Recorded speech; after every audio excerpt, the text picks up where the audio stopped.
Bismillahirrahmanirrahim. Assalamualaikum warahmatullahi wabarakatuh. Alhamdulillah. Alhamdulillahil qail. An-nabiyyu awla bil mu'minina min anfusihim wa azwajuhu ummahatuhum. Wassalatu wassalamu ala asyrafil anbiya'i wal mursalin Sayyidina Muhammadinil qail wa khairu nisa'iha Khadijah wal qaili aidan laqad ruziktu hubbaha fa ana uhibbu man yuhibbuha wa ala alihi wa sahabatihi al-mahdiyyin wa azwajihi allati tasharrafna bi isyrati sayyidil mursalin khususan Khadijatul Kubra allati nalat wa fazat bi khidmati khatimil anbiya'i wal mursalin wa syahidat yauma bi'tsati rasuli rabbil alamin. Amma ba'du. Para pemirsa yang dirahmati oleh Allah Subhanahu wa taala, alhamdulillah kita berada di hari yang ke-11 dari bulan suci Ramadan, yang mana bulan Ramadan ini adalah bulan yang penuh berkah. Mudah-mudahan amal ibadah kita diterima di sisi Allah Subhanahu wa taala. Tepat pada tanggal 11 Ramadan ini adalah wafatnya Sayyidatuna Khadijah radhiyallahu anha, yang mana beliau wafat pada umur 65 tahun, 3 tahun sebelum hijrahnya Nabi Muhammad sallallahu alaihi wasallam, dan beliau dikuburkan di Ma'la atau dikenal dengan Kampung Hajun.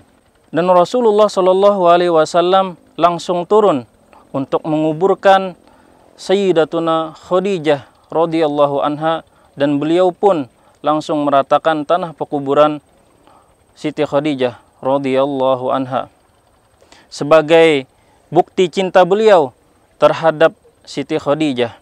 Siti Khadijah radhiyallahu anha adalah istri Rasulullah sallallahu alaihi wasallam yang pertama, yang mana beliau di ketika kawin dengan Nabi Muhammad sallallahu alaihi wasallam berumur 40 tahun, sedangkan umur dari Rasulullah sallallahu alaihi wasallam adalah 25 tahun.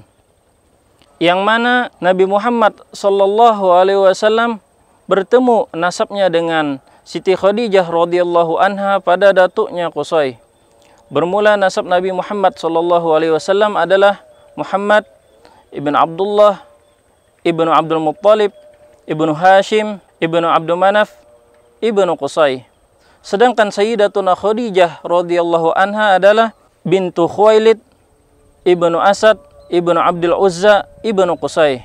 Nabi Muhammad sallallahu alaihi wasallam dikaruniai anak dengan Siti Khadijah sebanyak 6 orang, yang mana yang pertama adalah Qasim, yang kedua Abdullah, yang ketiga Zainab, yang keempat Ruqayyah, yang kelima Ummu Kulthum, dan yang keenam Fatimatuz Zahra. Adapun seluruh anak-anak Rasulullah sallallahu alaihi wasallam ada 7. Ada tambahan adalah Ibrahim. Ibrahim dari ibu yang bernama Siti Mariatul Qibtiyah. Adapun anak Rasulullah sallallahu alaihi wasallam masuk Islam semua dan berhijrah bersama Rasulullah sallallahu alaihi wasallam. Di antara keistimewaan Siti Khadijah radhiyallahu anha, beliau adalah awal-awal orang yang beriman dengan Rasulullah sallallahu alaihi wasallam, baik di kalangan perempuan maupun di kalangan para laki-laki. Dan beliaulah orang yang selalu menolong dan membela dakwah Rasulullah sallallahu alaihi wasallam.